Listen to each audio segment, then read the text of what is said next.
back then it was Flipkart ebooks app, which is like competitor to Kindle.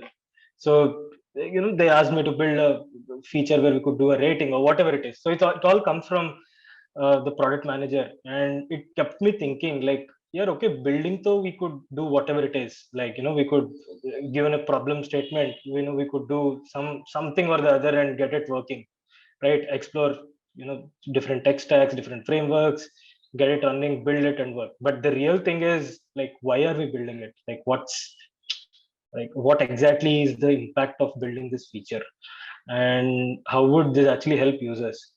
Like that sort of thought process like kept me going, rather than how to implement something. Like, why can't we build this, that, and why did we prioritize this over that? So that sort of naturally tickled me and got me interested into product. And I was also naturally interested in business and all these marketing aspects also. So that has like naturally transitioned me into uh, building our own startup and taking up the entrepreneurship journey. Pretty much, I think that sums up everything, man. Yeah. That's very interesting to know. Moving on to the Nice. next question. Talking a little about your college days, as we know that BITS has a unique ecosystem and peer group that promotes Mm, creativity and innovation, be it yeah. in the form of clubs or departments. All of us would love to know what clubs and projects were you part of during your college life at BITS, and how did BITS assist you in finding your interest, primary interest? Yeah. Like I, I should say that I'm always indebted to bits. Like, no doubts about it. Like, why I want to say that is because uh, the seed of entrepreneurship started like for me during like Bits career itself. It The first point is like Ari Kumar sir. I don't know if he's here or not. If he's still, I think he's still there, right? Yeah, yeah. I think that like his Clio course was the. I still remember, like randomly I took the Clio course, and that actually like sort of shaped a lot of my thinking. Like what are startups? Like, what is the difference between a startup and a normal business? Here, what is happening? Like, entire thing that actually opened up a huge uh, uh, like a roadblock in my mind, and actually given a really different perspective. So Bits is always Bits. I think it's the same for everybody. Bits always has a special place in everybody's heart. So that's how it is. And uh, that's pretty much like how my my journey about entrepreneurship started in Bits itself. And also one more thing about Bits is that like which really shaped the way I'm thinking is because of the perspective that I've gained. Like courses and all, we can learn anywhere, right? Tomorrow we could sit for a couple of days and understand how React is working or how Angular is working. These are all the things we could Yeah. do easily, right? But the real thing is uh, developing those different perspectives about life and about everything. I would say, like I don't know, like till third year, I was like okay, let's do coding and all that. Suddenly, it's even because of suddenly in my fourth year, I've taken this course called Modern Political Concepts in Bits. I don't know who is teaching that now. uh, There. is that course still there? Yes, sir. It's there.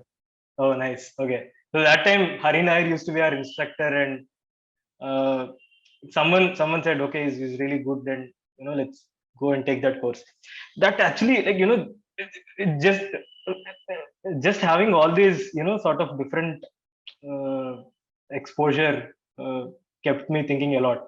Just in that course, like we were, I think it's still happening now also. I think it would be pretty common for everybody, just sitting there in the class and going through the Karl Marx communist manifesto, like point by point, reading it and like analyzing and dissecting. Here, why did they introduce this point? Like, what was like Karl Marx thought process, and what were the situations happening then? like it's really like a movie, man. Like, feeling what was happening at that point of time and how is actually politics playing out. And not just that, uh, like starting from Aristotle, a lot of things, like I don't want to go into it, philosophy and stuff. So like, all these extracurricular things, I would say, is actually like that will shape everyone, not just me. I think that's with everybody. The hangouts that we have with our friends, and that's what I think is actually shaping everybody. Yeah, coming to like, apartments, clubs, I was not much of a, more like an indoor person, man. So obviously like a department, like normal standard discipline clubs, and being active there. But most of my, I think, realization actually happened uh, in bits itself, I would say. That's how it is. Yeah. Thank you, sir, for such a great answer. It's true that BITS helps us mold our overall personality. The courses True. to our helpful seniors and professors. We are provided Hmm. guidance at really every stage. Your experience is a true testament to this belief. So now moving on, I would like to ask a question that given the hype around metaverse, we see rumors about many brands, H&M for instance, which are in talks to Hmm. open stores in the metaverse.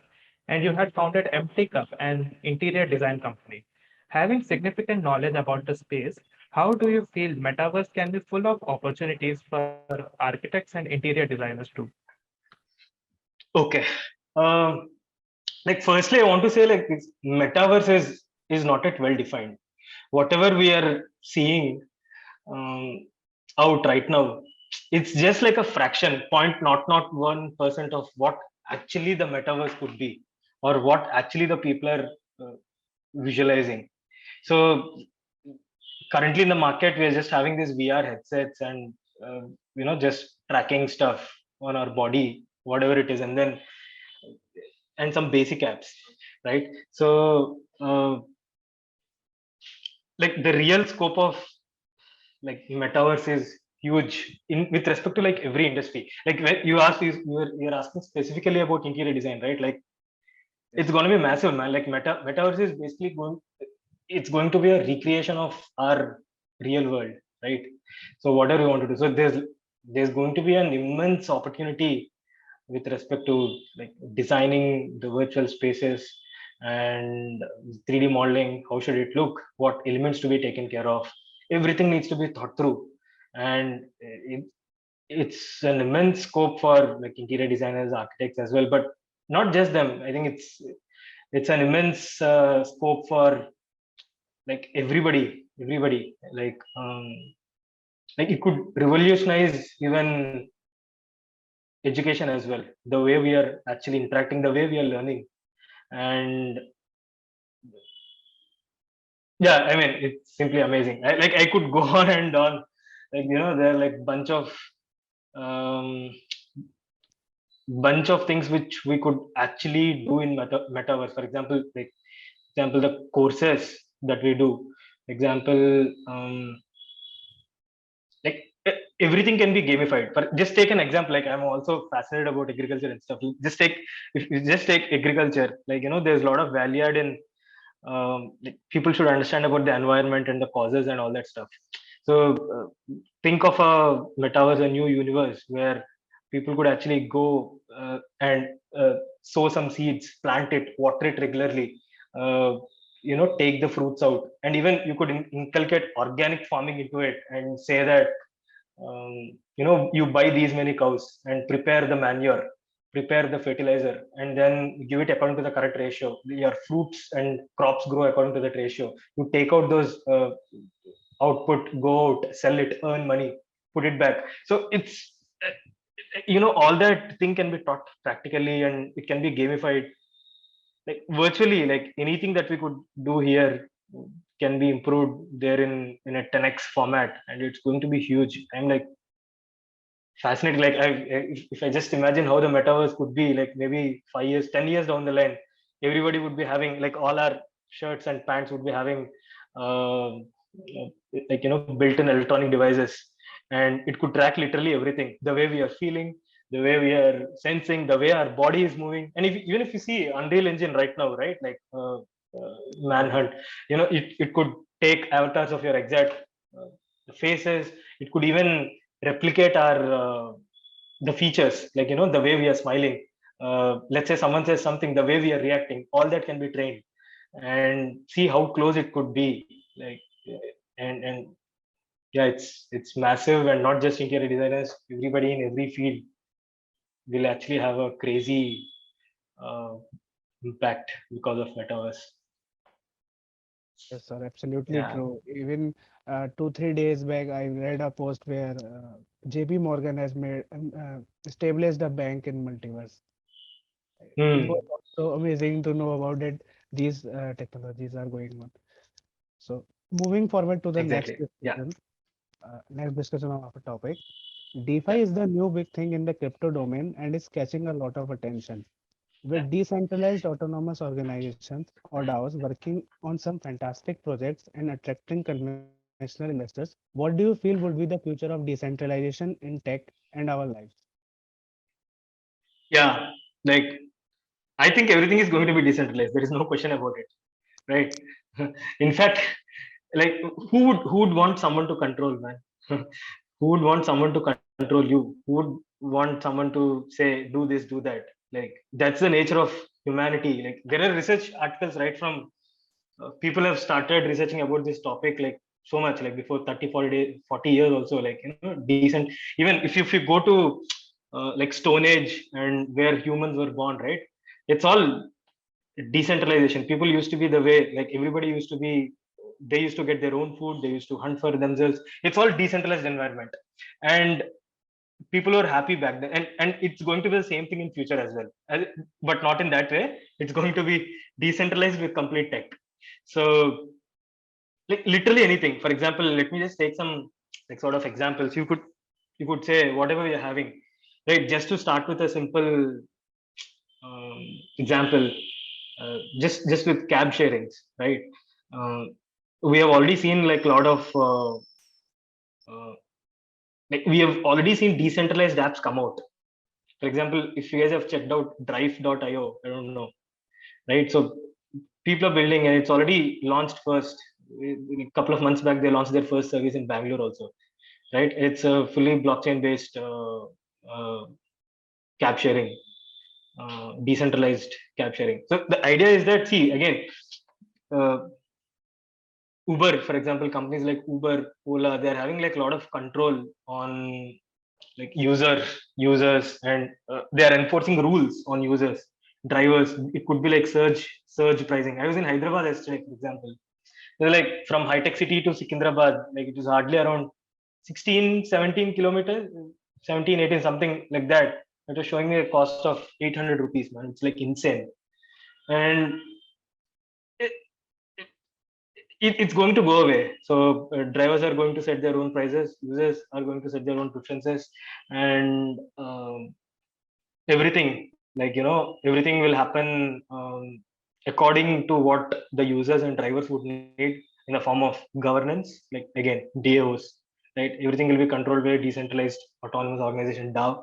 So any protocol upgrades or everything happens based on the interests of all the holders, all the token holders, and all the party holders. So that's just one example where um, like what, like centralized companies are actually controlling uh, what the rules are, what the gameplay is, and then they're also taking like huge commissions. They are just basically routing for their own profits, of course giving a good user experience, but that's not the case. That's they'll definitely have that end of uh, like centralized stuff, right? um, uh, anyway, I got into cab sharing. This is just one example. So literally anything. It could be like um, uh, decentralized, like social network also. Facebook, it's all well popular. They control data and all. So decentralized social networks, it is definitely a future, man. Like couple of weeks back, Aave launched Lens protocol. I don't know if how many guys are into it, but it is also opening up a lot of possibilities, right? And it's growing rapidly. Like 5-6 months back, there was a BitCloud. So a lot of decentralized social networking protocols are launching, and it's just a matter of time.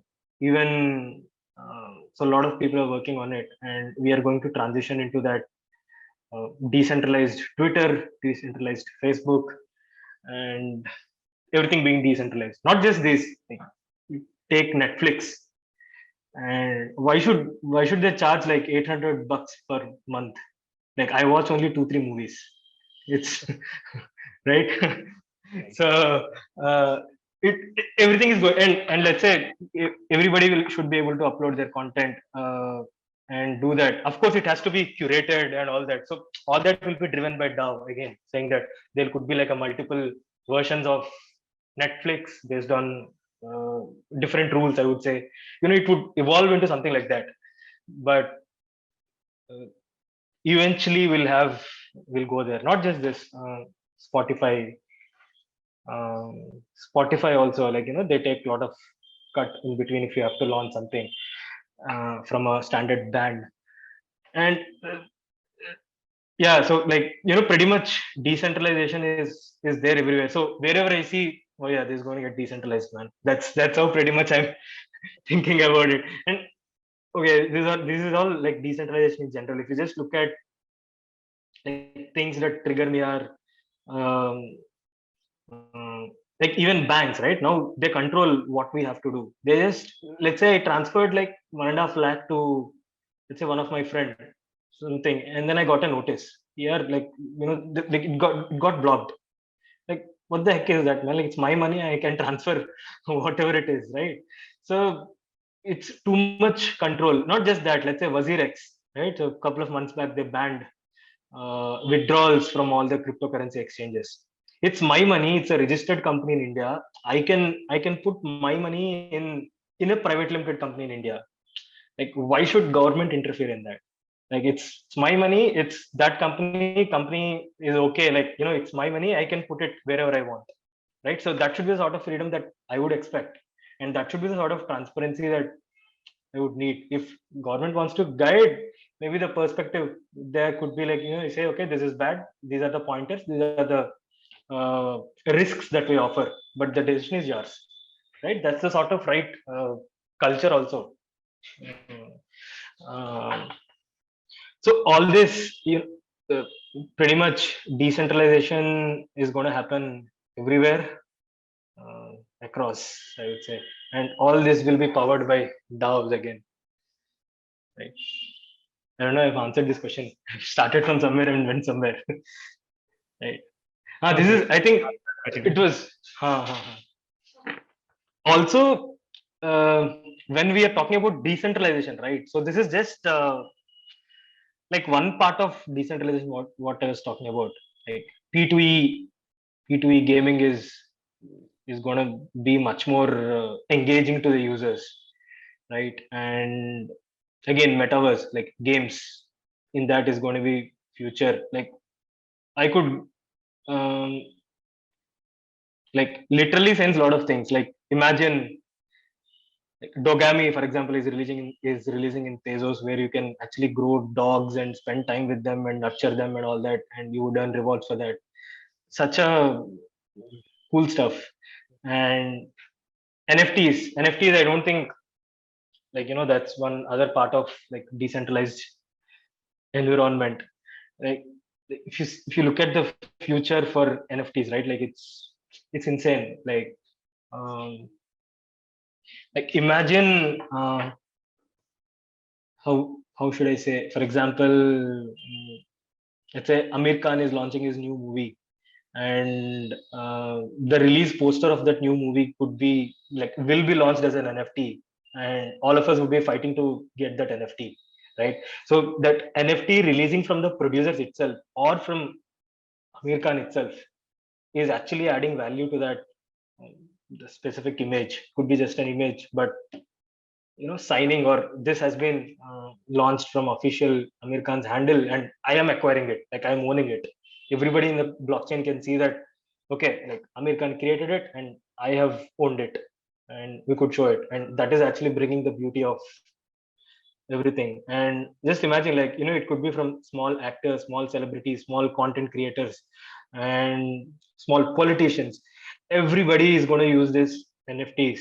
And 3 4 5 years, I don't know how many years it could be. I'm expecting like 2 3 years we would see like a lot of NFT stuff going around. It will just become like a part and parcel of our daily life, right? So yeah, like it's everywhere, man. Like if you're not into decentralization and this, you're nowhere. That's what I would say. Yeah. Thank you, sir. That was really very interesting to know. And I agree with you on the point that everything is going to be autonomous in the future. You gave us Mm. day-to-day life examples that we all have faced. So I definitely think it will be going to be the new norm in practice. So I think decentralization will keep on being talk of the town for some time now. But like to ask that 2021 saw many instances of frauds and security breaches, especially in the DeFi Mm. sector. Over $610 million was stolen in just one instance of breach, and the total Mm. amount of funds lost throughout the year was estimated to be in millions of dollars. With such Mm. instability associated with DeFi, how do you feel regulators should act and dispel the fears of surrounding DeFi and its association of being an unregulated system where small retailers can be tricked very easily? How should they comfort the people regarding DeFi? Okay. I would look at it as like two parts for this, man. For regulation. So one is like true decentralization can't be touched by anyone. Like, in fact, like being n number of people, whatever rules they put, whatever shit they try to do, they can't touch it. Like that's the nature of blockchain, right? Like everything is um, everything is public address. You would always see that ABC123 has transferred X amount to YZ123. That's it. That's what is there on the internet and blockchain.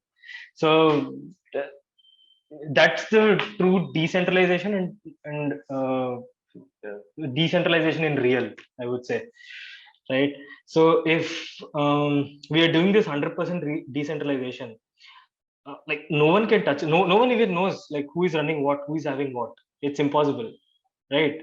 Forget about regulation. Like they can't do anything. They won't know how many bitcoins I'm holding, like what is it, or how many transactions I'm doing, me as a person. When I say uh, like Ajit from so and so is doing these many, like this is his activity, no one knows, right? So from that point of view, if we are actually incorporating like a true decentralized stuff, like no one can touch anything, and that's the beauty, right? We don't want anyone to know our activity, and we should be our like full control within ourselves. um, and this is happening also. For example, if you take any decentralized exchange today, right? So uh, decentralized, I'm not sure of the audience here. I don't know if you guys know what is centralized exchange and a decentralized exchange, and how do they differ. I don't know if I have to go into it. Maybe I'll just give a brief. Centralized exchanges are something like WazirX, Coinbase, right, or CoinDCX. All these are centralized exchanges, mm, where they take your KYC, and you'll have a login ID and password, and you go there. um, you buy your cryptocurrencies and keep it in their wallet. In fact, it's just technically in website it shows that it's in your account, but they are internally maintaining a ledger saying that so and so Ajit Grandhi has bought these many bitcoins, and let's say Pratham has bought like 5 bitcoins, and then they pull up all that and try to trade it. So they have their internal. It's though we have bought, let's say, 0.001 Bitcoin on WazirX, uh, it's technically not with me. Like I can't access that money. I can't withdraw it. Tomorrow WazirX can come and say, "Boss, your bitcoins are gone." Like it's gone. That's it. Binance can come and say that we have just gone away, right? So this can happen. But whereas in decentralized exchange, you connect your this called as wallet, right? There are hardware wallets like nano ledgers, a lot of stuff, and software wallets like MetaMask and all that. You connect, and everything, whatever you buy from there, whatever you trade from there, will actually be with you. The private key is with you, and you can actually like no one can access and steal your money unless they key in your unless they key in your private key, right? So you are in control of your total funds, and no one knows what it is. So what I want to say is, like why I've brought up these centralized exchanges and decentralized exchanges is pretty much, if it's too, like, decentralized exchanges have like 100% decentralization, right? Like no one is in control of your funds except you. And like if people are into this sort of protocols, right? If we are actually trading in, let's say, Uniswap. So typical example of a decentralized exchange is Uniswap, PancakeSwap, SushiSwap. So all these are like a decentralized exchanges, whereas centralized exchanges are where they take your KYC. I think that's the easiest way to say. So for all these two decentralized applications, like, regulations can't affect anything. But like I said, when we get into these details, but again, like truly decentralized, using, like, at this point of time, using these truly decentralized applications will also be a little tricky for users, because they need to understand a lot of stuff. Like imagine a normal user, uh, like, using this Chrome extension and then keying in their private key and then storing their private key somewhere, and if they lose their private key, their funds are lost. There is no forget password, right? So adoption is technically and literally hard. So now you have all these decentralized exchange and decentralized stuff. So there, since they are taking the KYC and it's like a private limited company, all these decentralized protocols will eventually become DAO. There is no way, and no one can touch it, right? So these private companies, and with this sort of architecture, like, where they take your KYC from the users and all that, that's where, like, regulation could impact, which we have seen in our budget also, 30% access and all that. And that's where, like, if there are companies who are actually taking your KYCs and also doing stuff, that's where government should be proactive and sort of regulate some stuff, I would say. And that too, it should be in a positive direction. Say that something is risky, that is, maybe government could flag it, or they could hire an agency which would actually look at all the tricky stuff, and regulate those centralized exchanges or services. For example, I think you've got a lot of lectures, from morning or okay, evening, yesterday, day before yesterday, and all that. So all these where you have direct user interface, like, that's where regulation is possible, and government should regulate, and they should take up due diligence and advise users accordingly. So yeah, that's pretty much it. And government is also, like, currently it could appear that it is in a, like, a negative tone for cryptocurrencies. In fact, it is also because of that thing. But I know from inside sources, like, people, I don't know if I have to name it, uh, NPCI. So they are actually doing some good work also internally. Like, we are not, like, maybe in coming months or years, we would actually see some positive direction for cryptocurrencies as well, right? So yeah, while this can be regulated, it can't be regulated as well if it's decentralized stuff, honestly. Yes, Yeah. that's very interesting. Even I was reading 2 3 days before that someone Mm, reached a 50 million account by paying zero. There is a transaction protocol somewhere, and mm. the hacker actually send a zero Ethereum and get 50 million another Shit. coin of currency. Okay. So Mm. it was a centralized exchange company, and Mm. the developers tweeted on Twitter to ask for the hacker for a deal. Exactly. Right. So yeah, we have to be shit careful with all these things. Centralized stuff, even in decentralized also, obviously, not all people are good. We see a lot of hacks around. We have to understand that protocol in depth, whatever we are uh, trying to invest in or do that, and then go accordingly. Moving forward to Yeah, the next yeah, section, sure. next section of our discussion, we have talked extensively about the DeFi and the technologies revolving around it during the whole summit. I feel our Hmm. audience would be excited to learn more about the product side of building a startup in this ecosystem. Oh yeah, sure. Um, Product side of building, I would say, is really tricky, and more of R&D, I would say, because the way, like, the product that we are building is completely into decentralized stuff. Let's say you're a company like a Coinbase or something like that. It's all about growing users. What would you do to actually make the user experience easier, onboarding process easier, and all that? So here we're actually looking at core uh, protocol side, what new innovation we could do, like, in for example, DeFi space, for example, yield farming, right? Yield farming has become, uh, again, it's a keyword. I could go into it if people are interested. So, Yes, uh, you can give us a brief little overview. brief. Okay. So yeah, um, like,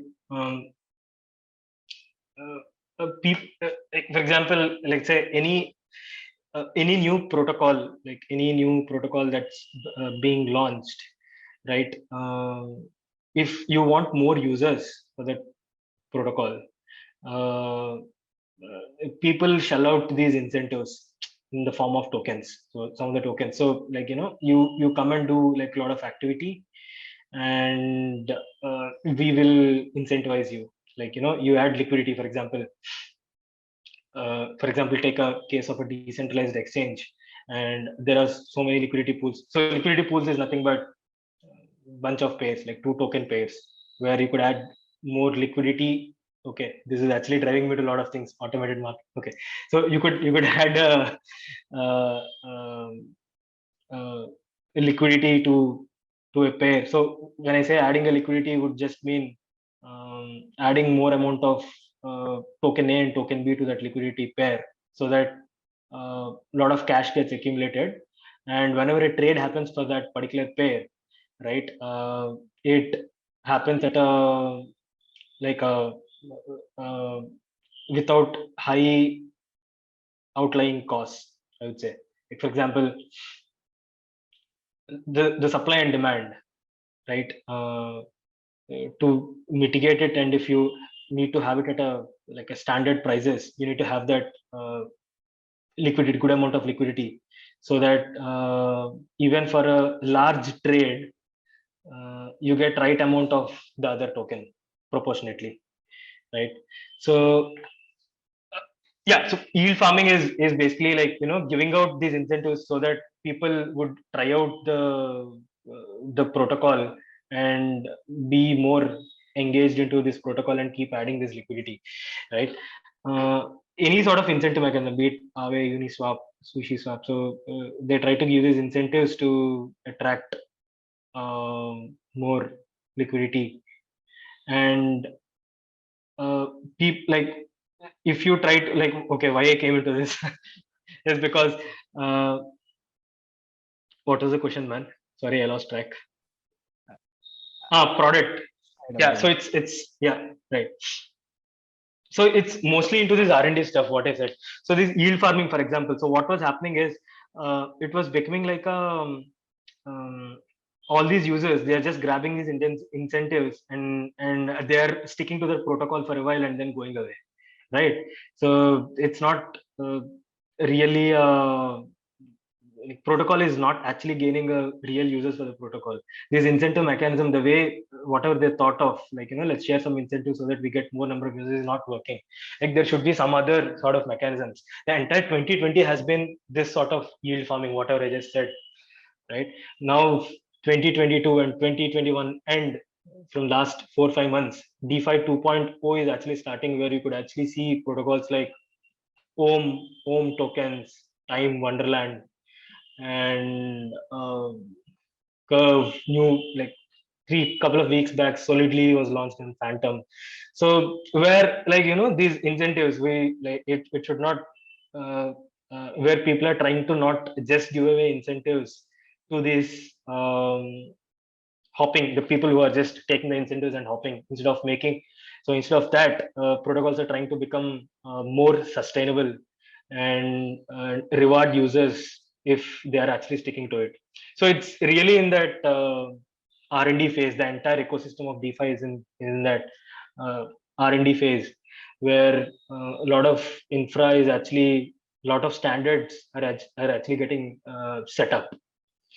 So building product is in that um, pure research, and then looking at market, what products are going on, uh, what people are looking at, how are they thinking, and what should be our fee structure, deciding all this stuff, and then implementing the right aspects in our next protocol upgrades. That's pretty much what's happening. But having said that, there's another product that we also have called Nan Wallet. So there, it's mostly like a MetaMask, right? So and especially NFTs are gaining traction in Tezos. Like, we are all from Tezos background. So in fact, Tezos has the highest growth of NFTs in compared to any other blockchain, even Ethereum, right? So because of his low gas cost and all.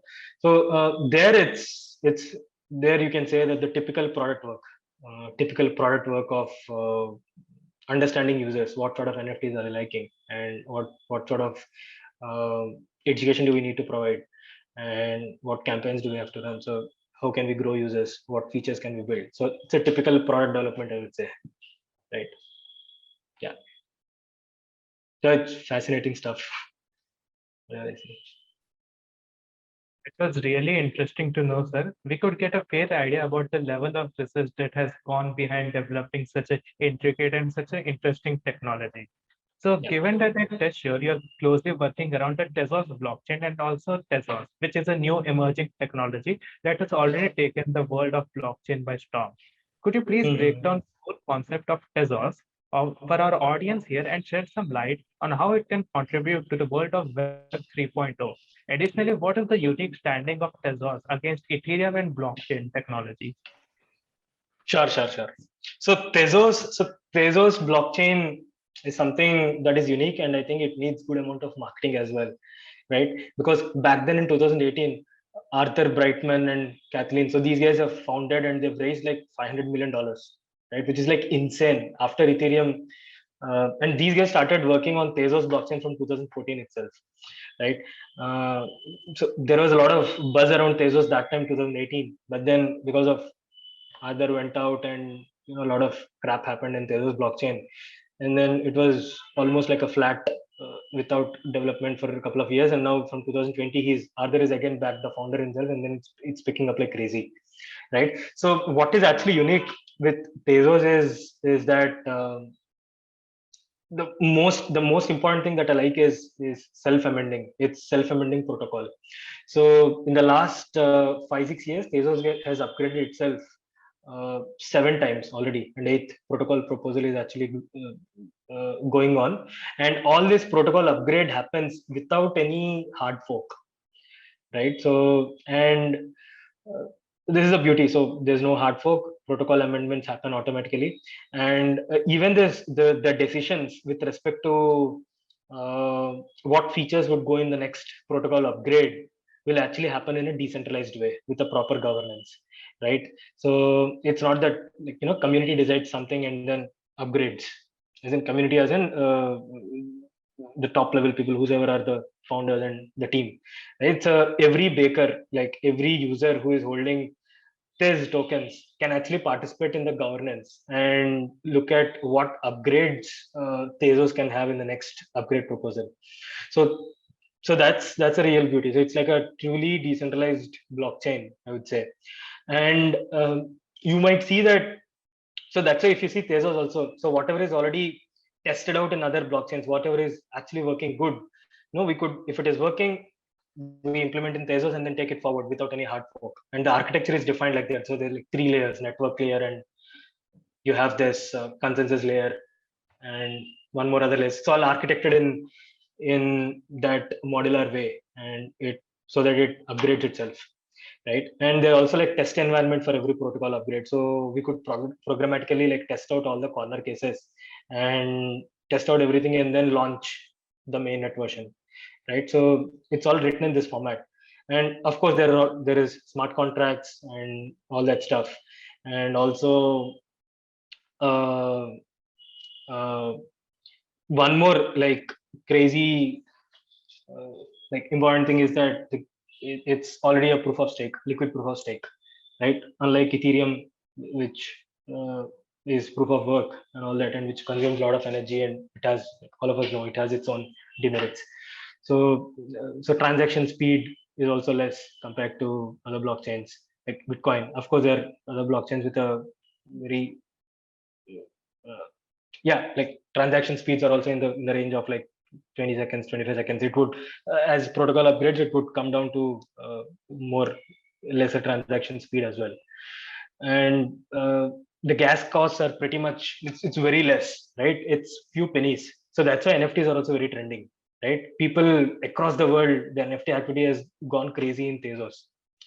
So if you see the data, I don't have the numbers, but the largest user growth is happening on Tezos, like be it Red Bull Racing, Gap launched NFTs, and Manchester United, the biggest football franchise, right?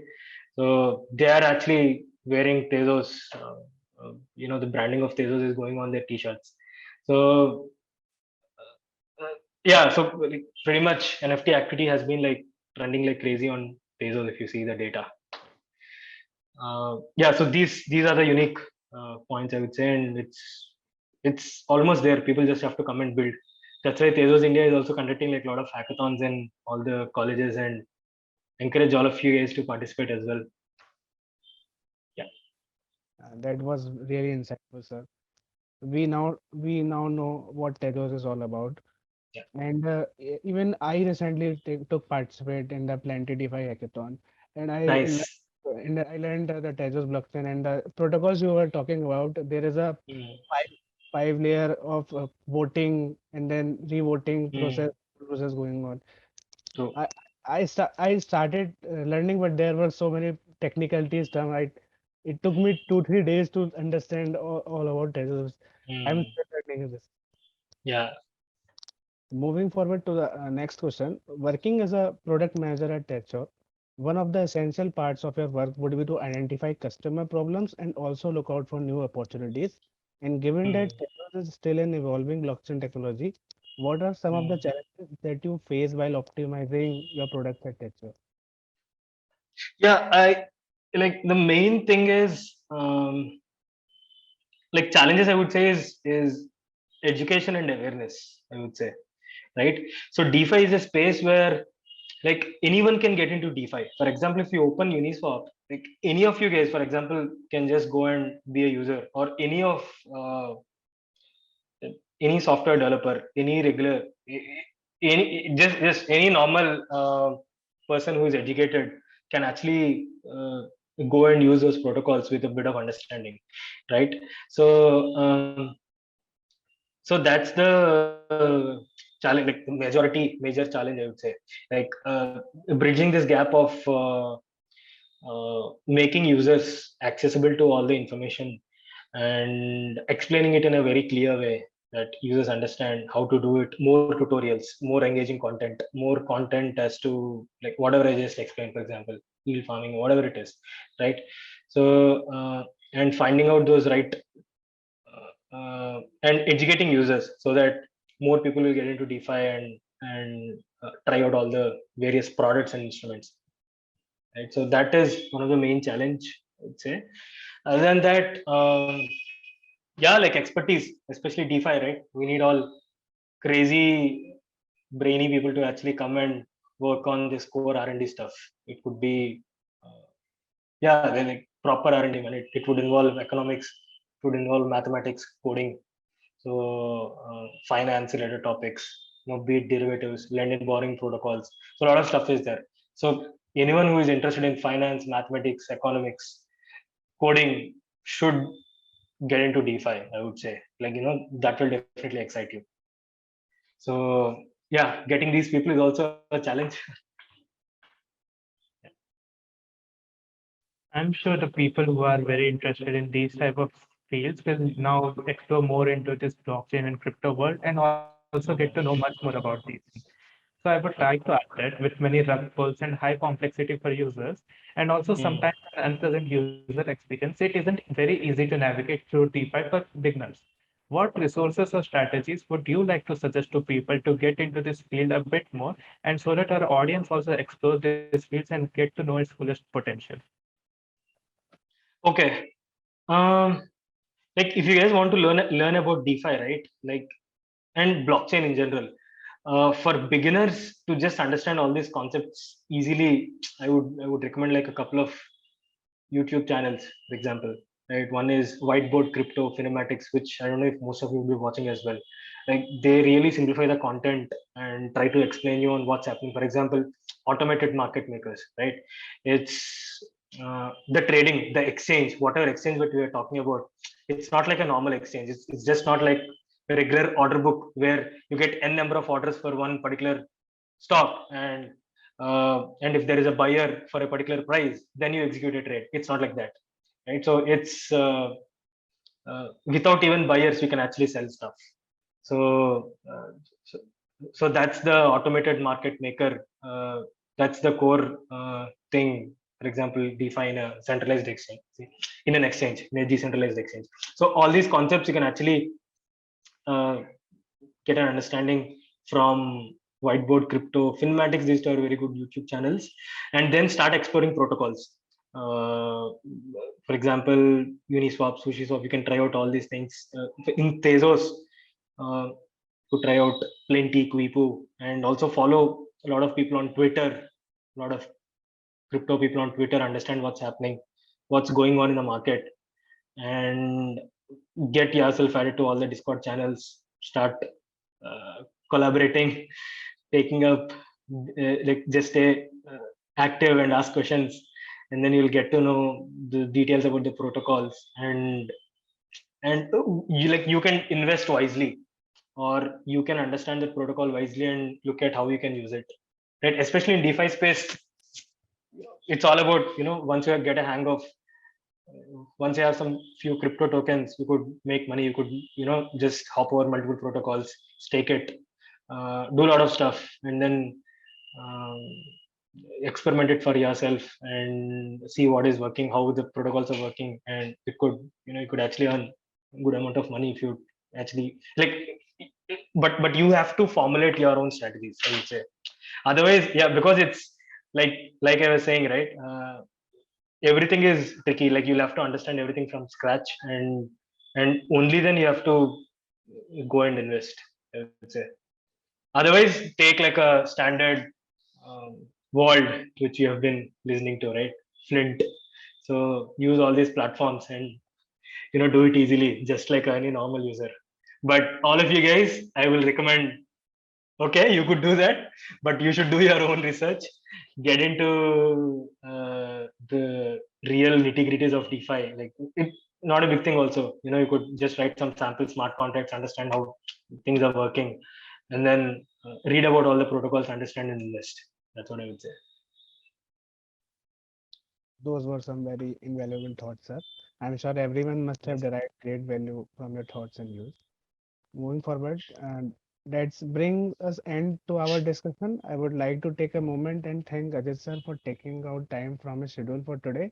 It was a pleasure hosting you, sir, and being a part of this enriching discussion. I would like to also thank our audience for joining us today evening. I hope it was a great learning experience for all of us. We Yeah, all, thanks. yes, continue. Sir. Oh, sorry, yeah. Thanks a lot, Pratham and team. And it was really good to again get connected to alumni, and then, uh, trying to share my knowledge. So, yeah, thanks a lot. Thank you, sir.